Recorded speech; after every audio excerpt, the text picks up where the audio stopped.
Welcome to Deceptive Minds, a newsletter about how we are fooled, how we fool ourselves, and what we can do about it. I'm Harry Carpenter, and this is issue number 2. If you'd like to subscribe to the text version of this newsletter on LinkedIn or my website, be sure to check the links in the show notes. Okay, here we go. This week's article is titled Artifacts of Deception. When we talk about deception, the spotlight often lands on the flashy bits. You know, the deepfake videos, the manipulated images, the spoofed emails, cloned voices. But here's a secret that's hiding in plain sight. Those are not the real deception. They're just artifacts. Artifacts of illusion, pieces of a larger puzzle crafted meticulously to support a narrative, a story designed to resonate, to persuade, and ultimately, to deceive. Let's consider the anatomy of a few classic scams. The deepfake voicemail from your grandson claiming to be in trouble, or the convincing email from an IT specialist needing your password, maybe even that seemingly authentic video of a politician saying something outrageous. Individually, these elements might raise your intuitive alarm bells, but embedded within a compelling story, they become powerful reinforcements, pushing past your skepticism and tapping into your cognitive biases and exploiting your deepest fears and hopes. The power of narrative. Now here's the gist. Humans aren't deceived by artifacts alone. We're deceived by the stories those artifacts tell.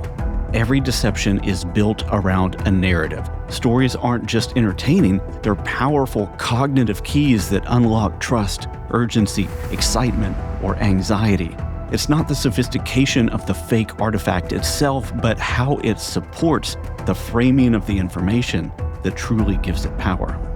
In the world of deception, it always comes down to two things: facts, or alleged facts, and how those facts are framed. Facts and frames.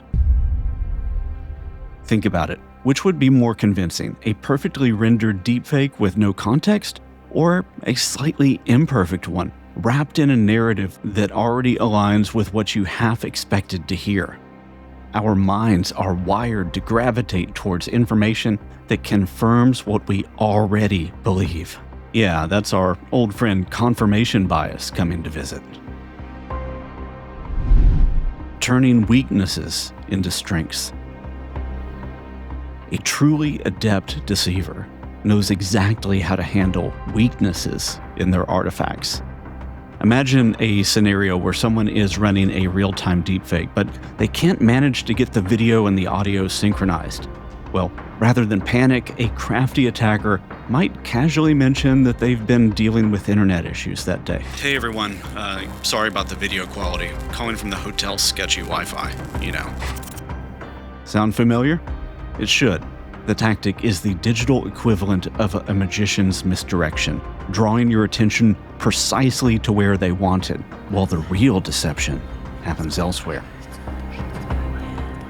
And think about the widespread use of virtual backgrounds during video calls. Haven't we all kind of just become conditioned to overlook visual anomalies and just accept them as normal? Similarly, haven't we all also become accustomed to the occasional Zoom or Teams call that's plagued by glitchy audio?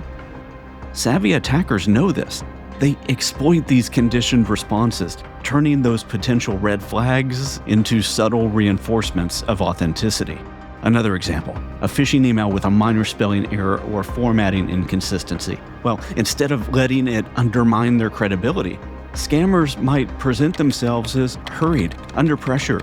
That reinforces the urgency of their request, turning that perceived weakness into a strength.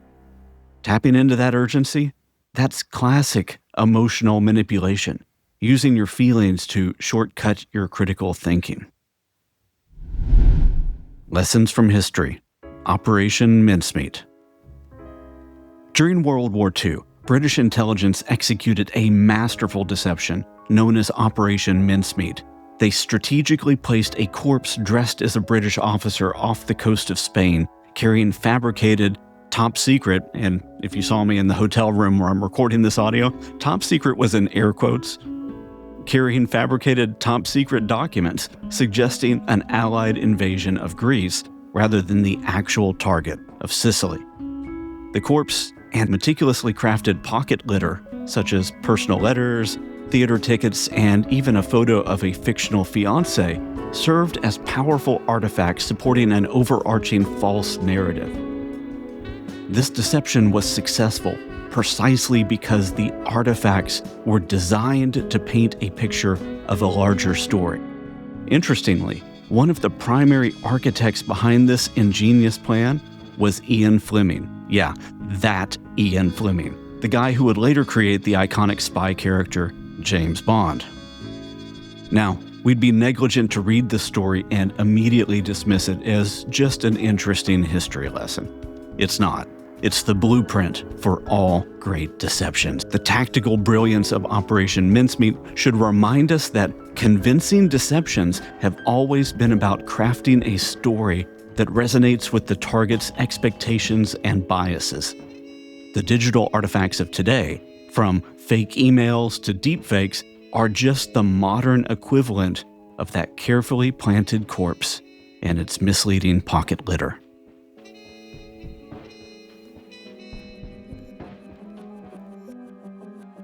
As we navigate an increasingly complex digital landscape, we need to shift our focus. Yes, technology matters, detection matters, but more critically, we must understand the stories behind the artifacts. Because by decoding the narrative, we disrupt the deception. That's why methods like sift, stop, investigate, find trusted coverage, trace to the original are so powerful. They provide a structured path to help you question the larger narrative being constructed. They train you to step back from those quick, emotional reactions and engage your deeper critical thinking before you fall victim to manipulation. Remember, those who seek to deceive us have means, motive, and opportunity, but so do we. Our means is knowledge, our motive is protection, and our opportunity is every interaction where we can choose skepticism over blind acceptance. Want to learn more? Dig deeper into those ideas in my book, Fake, a practical guide to living in a world of deepfakes, disinformation, and AI-generated deceptions, and explore hands-on defenses in my upcoming Offensive Cyber Deception Masterclass. Until next time, stay curious, stay vigilant, and remember, in the battle against deception, your mind remains your greatest asset. The truth is out there, but sometimes you have to sift through the stories to find it. P.S. What is the most convincing deception you've encountered recently? Drop me a line. I'm collecting examples for my next project, and I would love to hear your story. P.P.S. Speaking of projects, be sure to check out my new website, The Deception Project, to keep up with everything I've got going on. That was the main article. The rest of the newsletter is just a couple other things that I thought might be interesting. We'll just call this In Other News. First is on the most recent Fake Files podcast, which was episode 22, Civility and Other Dangerous Games. In this episode, why being polite to ChatGPT might be wasting Sam Altman's money. Alarming advancements in deepfake technology and why even super recognizers can't keep up. We explain what a vibe coder is and why you probably don't want to become one. And we talk about an Italian newspaper's claim to have published the world's first fully AI-generated edition. I'll put links to both the audio-only version and the YouTube version in the show notes for you. Then lastly, the research paper of the week.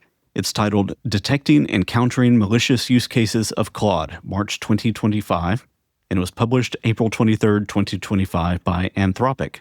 There'll be a link in the show notes.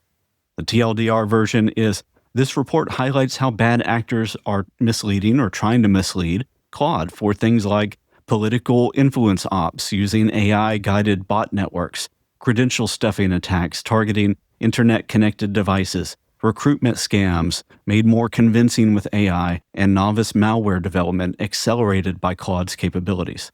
Anthropic's safeguards team works to detect these threats using internal tools like Clio, conversation summarization, and classifiers.